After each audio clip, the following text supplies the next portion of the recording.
Welcome back, Guardians.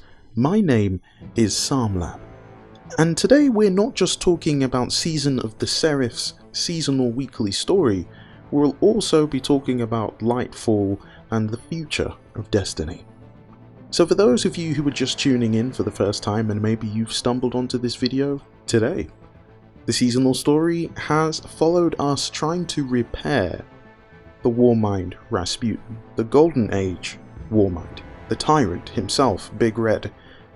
And so far our efforts have been successful, but we have recently reached a stalemate.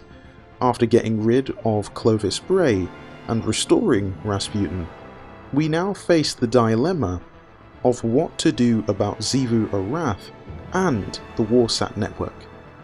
The Warsat network are orbital weapons capable of supposedly destroying the Traveller itself.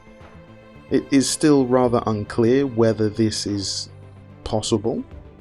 Clovis Bray seemed to think so, but we know that most technology within the Destiny universe was based on light-based technology.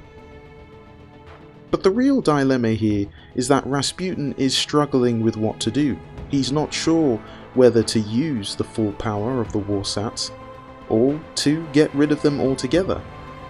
And so he ponders, even questioning himself, becoming more and more human.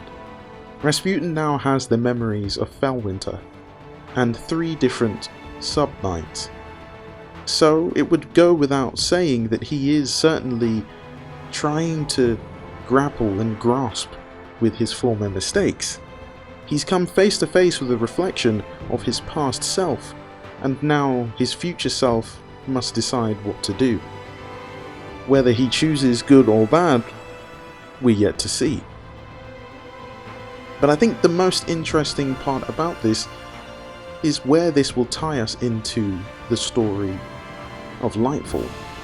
We know that Rasputin sent us on a mission 2 weeks ago, and our goal was to recover some top secret information. I would hazard a guess that it is information pertaining to the Neferli stronghold. A stronghold which Rasputin and the rogue AI from Spire of the Watcher, Sorteria, were in cahoots in landing a colony ship on the planet of Neptune. This is the information that Osiris is currently looking for, and hopefully will be able to gain access to the power of Strand on Neomuna. But the real question is, then what? What happens after that? Once we reach Neomuna, once we stop Emperor Callus, and once we eventually stop the Witness, where does that leave us? Bear with me as we enter into some slightly speculative area in Destiny lore. But if I had to put the pieces together, we know that the Vex are on Neomuna, trying to gain access to archives, and if I had to guess, I would assume that these archives may contain a small fragment of Sorteria. And why is this AI important?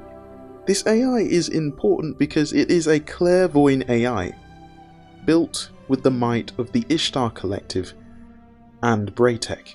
And this clairvoyant AI is able to predict certain parameters. Although Maya Sundaresh, the inventor of this AI, hadn't fully tested its capabilities, we do know that it had the ability to detect paracausal entities, and that it was able to take control of Project Echo, which I like to call the beta version of the Exodus program.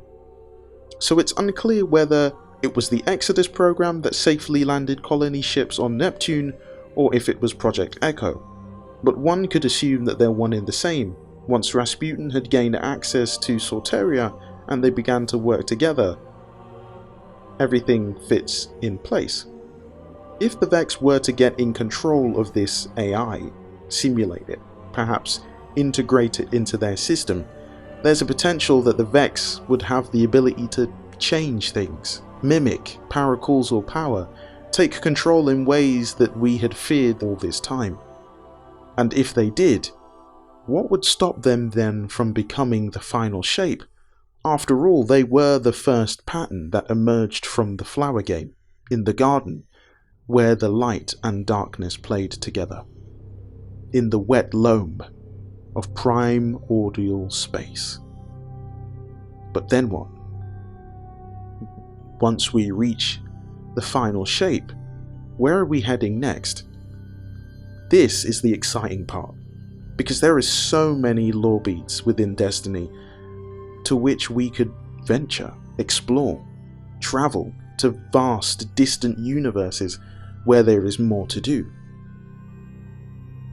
There is, however, one major lore beat that is left, and I'm not sure how Bungie intend to finish or not finish this particular story. But we all know them, the enigmatic race that calls themselves the Nine, and their emissary, Orin. We've had no clue, no breadcrumb, no narrative thread since, really, the Prophecy Dungeon, and even further back to Season of the Drifter.